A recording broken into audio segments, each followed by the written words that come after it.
მანამდე ახალი კლინიკა ფოთოლებს უახლესი აპარატურა, საერთაშორისო სტანდარტები, მაღალკვალიფიციური მედპერსონალი და 6 მილიონიანი ინვესტიცია საავადმყოფო ალდაგის BCI-ის შვილობილმა კომპანია ჩემი ოჯახის კლინიკამ ააშენა.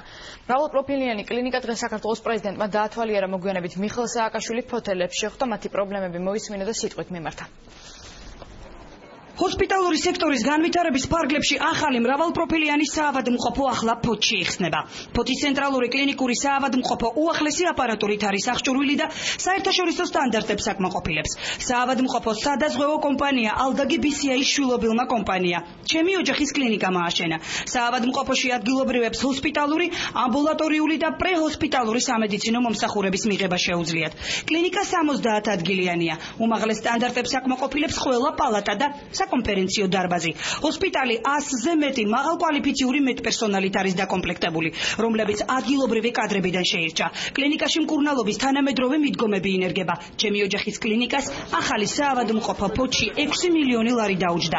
ფოთის ცენტრალური კლინიკა დღეს პრეზიდენტმა დაათვალიერა და ფოთელებს შეხვდა.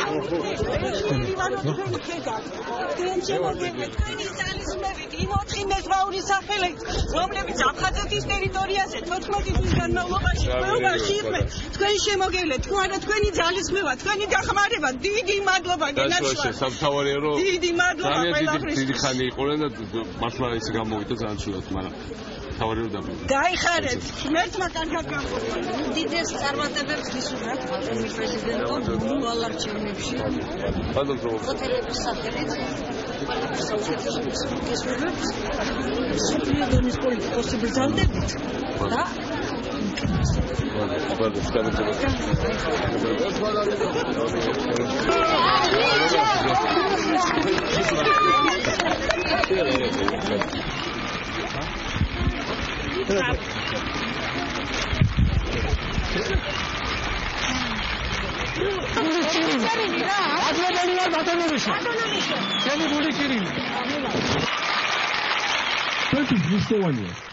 ჩვენი კლინიკებით, ჩვენი პორტებით, ჩვენი მთავრობის ინსტიტუტების და კერძო სექტორით მუშაობდეს მთლიანად ხალხზე და ხალხის დასაქმებაზე. მე ძალიან კარგად ვიცი საქართველოში ჩვენ ჩამოვასახლეთ დევნილები, მათ შორის აგერ გვერდზე მიდგას ერთი და კიდე ბევრი თქვენგანი. და მე ძალიან კარგად ვიცი, სადაც იყავით წყალტუბოში, იქ ის მაინც ხვალ რაღაცა შემოსავლის წყარო. იქ გამოგიყვანეთ და მე ვიცი რომ ხო ძალიან მცირე ნაწილი არის ამ დევნილების დასაქმებული. მაგრამ ერთადერთი გამოსავალი არის ის, რომ შექმნათ ახალი სამუშაო ადგილები და ყველა თქვენგანი დასახლდეს. იმიტომ რომ მარტო სახლი და კარი ვართ, მაგრამ კარგად ვიცით, მაგრამ წეროვაში როცა ხალხს ჩამოვასახლეთ, ყველა ადამიანს მივეცით სამსახური. და აქ იგივეს გავაკეთეთ ფოთში აუცილებლად. მე ჩემთვის ამოცანა არის ძალიან მარტივი. ფოთი უნდა გავაქციოთ ჩვენ 100%-იანი დასაქმების ქალაქად. ამისთვის აქ არის ყველა შესაძლებლობები. ჩვენ წელს ვიწყებთ 2 ძალიან დიდი ქართლის მშენებლობას ფოთში. ჩვენ ვაპირებთ რამდენიმე 100 მილიონი ლარი გამოყოთ წელწადში დაწყებული და 3 წლიანი პროგრამით იმისათვის რომ რაც გვაქვს ჩამორჩენა ფოთში და მე ნამდვილად ვიცი რომ ბათუმთან შედარებით ან თუნდაც უკვე ქუთაისთან შედარებით ინფრასტრუქტურულად ჩვენ ფოთში გვაქვს ჩამორჩენა. მაგრამ მე ისიც კარგად ვიცი რომ ყველაზე პერსპექტიული ქალაქი ყველა ჩამოთვლილ საქართველოს ქალაქს შორის, მათ შორის თუნდაც დედაქალაქთან მიმართებაში, ყველაზე პერსპექტიული ქალაქი მდებარეობის, შრომითი რესურსების, ინდუსტრიული პოტენციალის თვალსაზრისით არის სწორედ აქ. და ამიტომ ყველაფერს გავაკეთებთ იმისათვის, რომ ფოთმა 100% მოახდინოს ინდუსტრიის თავის რეალიზებას. მე მინდა რომ ეს იყოს დიდი საწარმოების ქალაქი. მე მინდა ეს იყოს განვითარდეს ის სავაჭრო შესაძლებლობა, რომელიც როცა ჩვენ ლაპარაკობთ ლაზიკის განვითარება. ეს ის კი არა რომ ფოთიდან სალმეს ვაკეთებთ პირიქით. ლაზიკა ეს არის ფოთის გაგრძელება. რაც მეტი ფული ჩაიდება ინფრასტრუქტურაში, მშენებლობაში, ახალ საწარმოების შექმნაში, ვინ უნდა იმუშაოს ლაზიკაში? ვინ უნდა მიიღოს შემოსავალი? რა თქმა უნდა, პირველ რიგში ფოთელება, იმიტომ რომ ყველაზე ახლო ამ მშენებლობასთან არის ფოთი და ეს არის ერთი კომპლექსი. როგორც არის ქალაქი ქუთაისი, როგორც არის ქალაქი ბათუმი, როგორც არის თბილისი, ასევე ფოთი თავისი ლაზიკა. ჩვენი ხელით უნდა დავაკეთოთ ჩვენი ქვეყანა ფეხზე. ჩვენი ხელით უნდა შევქმნათ ის, რომ ჩვენი შვილები სწავლობდნენ საუკეთესო სკოლებში ევროპაში. ჩვენი ხელით უნდა გავაკეთოთ ის, რომ საუკეთესო საავადმყოფოები გქონდეთ და უკვე ვაკეთებთ კიდევაც. დღეს ყველა გაჭირვების პატრონი არის თავისთავად ჯერ კიდევ ნამდვილად არამდიდარი და საკმაოდ გაჭირვებული, მაგრამ სამართლიანად ფულის გადამანაწილებელი ქართული სახელმწიფო, რომელიც გაზღვევს თითოეულ თქვენგანს. და ეს არის განსხვავება ჩვენი დროის და დღევანდელ დროის შორის. ფოთს ბევრად მეტი პოტენციალი აქვს და მაინც მიუხედავად ყველაფრისა ბევრად ნაკლები მიხედვა ჰქონდა. ამიტომ ჩვენ წელს და მომავალ წელს საქართველოს მთელი მთავრობა დაკავდება ფოთის დიდი აღშენებლობით, იმისაც რომ ფოთით მიამაყოთ ყველაზე მეტად საქართველოს. მაგარი ხალხი ხართ აქ. ძალიან მიყვარხართ, მე ძალიან კარგად ვიცი, როცა ასლანაბაშტი არ ვიშვებდა აჭარაში, იქიდან 10 წუთში ჩამოვიდი, ძალიან ცუდად შეხვდნენ, ეს 2004 წლის იანვარი ჩემი ინაგურაციაზე და მე ჩამოვედი, ჩამოვფრინი ფოთში. როგორ დამხვდნენ ფოთელები.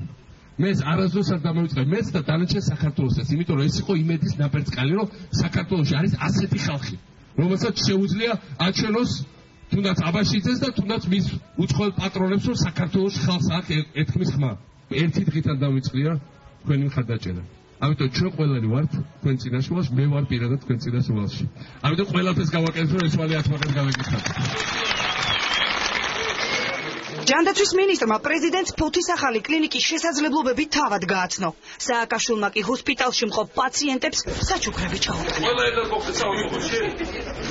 რატო რა დაგივა? საცხოლა.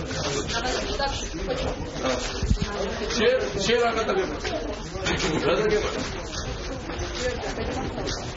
მე ვარ არცაფერს დაება. თვითონ დაიწყება. მეგონა ცოტა სიცხე აქვს, ხო? აი მოდი შენ წამოგიგე.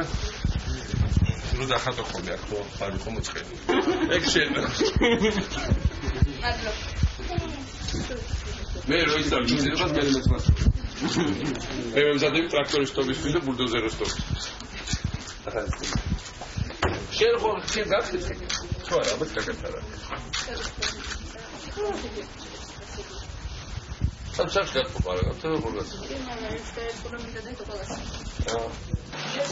ჰოსპიტალური სექტორის გეოგრაფიული ხელმისაწვდომობა უკვე მოგვარდა. საქართველოს რეგიონების მასშტაბით წლის ბოლომდე სულ 150 საავადმყოფო გაიხსნება.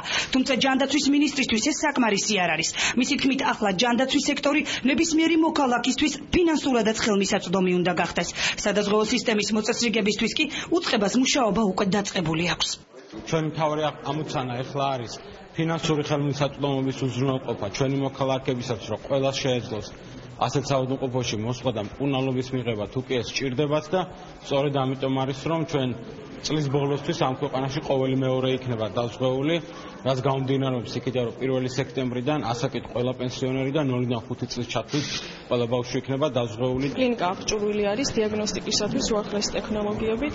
ეს არის კომპიუტერული ტომოგრაფი, ულტრასაუნდი, რენტგენი, მაღალტექნოლოგიური ლაბორატორიული დიაგნოსტიკა, ასევე ენდოსკოპიური გამოკვლევის შესაძლებლობა არის დღეს ამ კლინიკაში უკვე ფოთის მოსახლეობისთვის ადგილობრივად, რაც მანამდე არ იყო ხელმისაწვდომი. ქრონიკასთან ფოთის ცენტრალური საავადმყოფოს მედპერსონალი აცხადებს, რომ კლინიკაში ყველანაირი პირობა არსებობს ქალაქიდან გასვლის გარეშე ნებისმიერმა პაციენტმა კვალიფიციური სამედიცინო მომსახურება მიიღოს. ექიმები ამბობენ, რომ თანამედროვე კვლევებისთვის კლინიკა უახლესი ტექნოლოგიით აღიჭურვა, რაც ყველა დარგის ექიმს უმაღლესი სამედიცინო მომსახურების საშუალებას აძლევს. ეს ითვლება урგენტულ საოპერაციო ბლოკად, სადაც ჩვენ ამჟამად ვართ და ხედავთ ახლა შედარებით აქ მდგომარეობა არის უკვე სად გაუმჯობესებული, პირობები რა თქმა უნდა უკეთესია, შემოსული აპარატურა, შესაბამისი თანამედროვე აპარატურა და ეს ყველაფერი რა თქმა უნდა